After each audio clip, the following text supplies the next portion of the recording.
Welcome to Lowcountry Lowdown. I'm Lindsay Hausman. Today is May 8th. With less than a month until the official start of the 2024 Atlantic hurricane season, this week is designated National Hurricane Preparedness Week. Here are a few topics to consider ahead of the storm. It's your risk, preseason preparations, understanding forecasts, and what to do before, during, and after a storm. When it comes to your risks, consider your threats, like storm surge, flooding, winds, tornadoes, or rip currents. Does your home have any structural issues? Questions to ask yourself.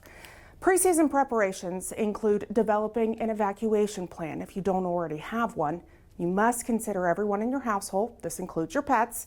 Also, a communications plan. And do you have an emergency kit? It should have supplies like food, water, batteries, cell phone chargers, cash, medications, and so on. Now again, this also includes ensuring you have supplies for your pets. Make sure to have copies of all important documents. Also, it's a great time to begin ensuring your home can withstand a storm. And understanding forecasts is super important. This means knowing the difference between things like watches and warnings, what storm surge is, and any other potential hazards in and outside the forecast cone. And when a storm threatens, ask yourself, what are your sheltering options? Where will you evacuate to? You'll want to make sure you have a go bag ready with medications and supplies, a full tank of gas, etc. During and after a storm, it's important to make sure you can receive all notifications and alerts as to the forecast and any potential damage. Keep in mind that if you evacuated inland, you could still experience weather events. Also, if you evacuated, wait until local authorities have deemed it safe for you to return. We have a great deal of information for you in our Storm Center online. That's at bcso.net. 18-year-old Alexis Urias Ambrosio is in custody for attempted murder and possession of a weapon during the commission of a violent crime. On Sunday morning, just before 3, deputies were called to Jonesville Road on Hilton Head Island for the report of a disturbance. They then learned that a man had been stabbed multiple times by Urias Ambrosio, who was still there. He was taken into custody. The victim was taken to a Savannah area hospital with non-life-threatening injuries. Now to a scam alert. Do you ever just feel like it's another day and another round of spam text and emails? At best, it's annoying. At worst, it's pushing scams or trying to install malware onto your device. To help cut down on spam and avoid scams, use filters. You can filter or block text from unknown senders on your cell phone. Some wireless providers and call blocking apps can also help block unwanted messages. As for emails, popular email providers such as Gmail have strong spam filters on by default. But if any spam or junk mail gets into your inbox, make sure to mark it as such. Also, unsubscribe from unwanted emails. Getting fewer unwanted emails helps you avoid clicking on the links that can then lead to a phishing attack. And lastly, always protect your personal information. Some questions to ask yourself: why do they need this information in the first place, and what's going to happen to it? Remember, never share your social security number with anyone who reaches out to you.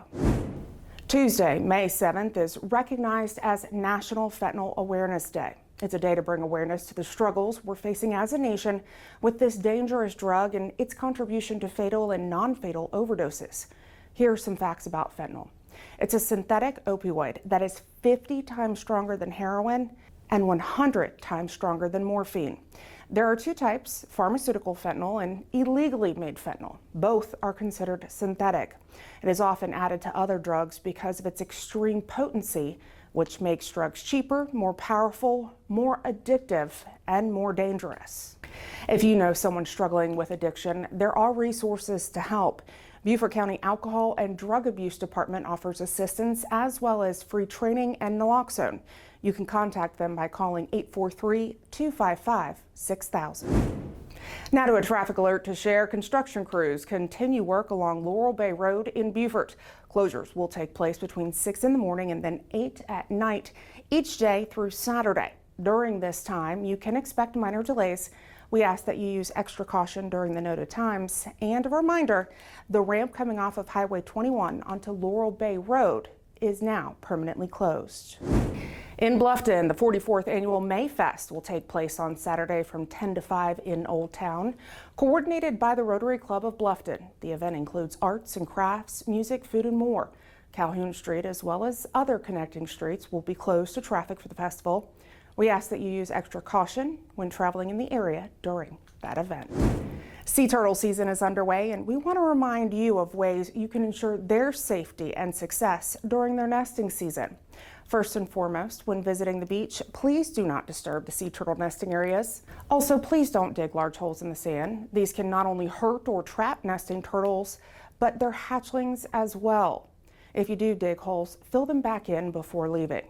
Now, whether you live on or near the beach or there when it's dark out, avoid using things like flashlights or any other strong lights. Sea turtles rely on natural light cues to navigate, and additional lights can hinder them.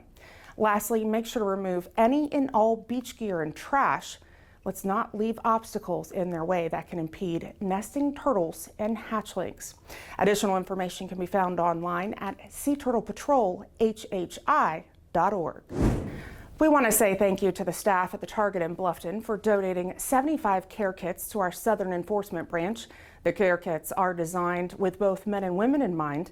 They include items like deodorant, toothbrush and toothpaste, soap, water, snacks, and much more.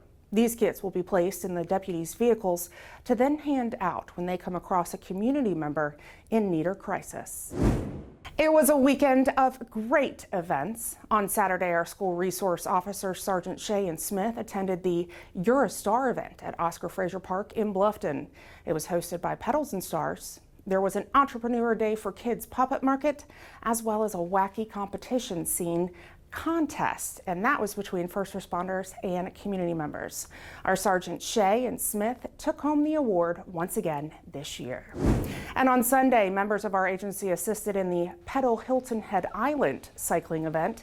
Deputies escorted cyclists as well as provided traffic enforcement for the more than 700 cyclists who participated as they traversed throughout Hilton Head Island.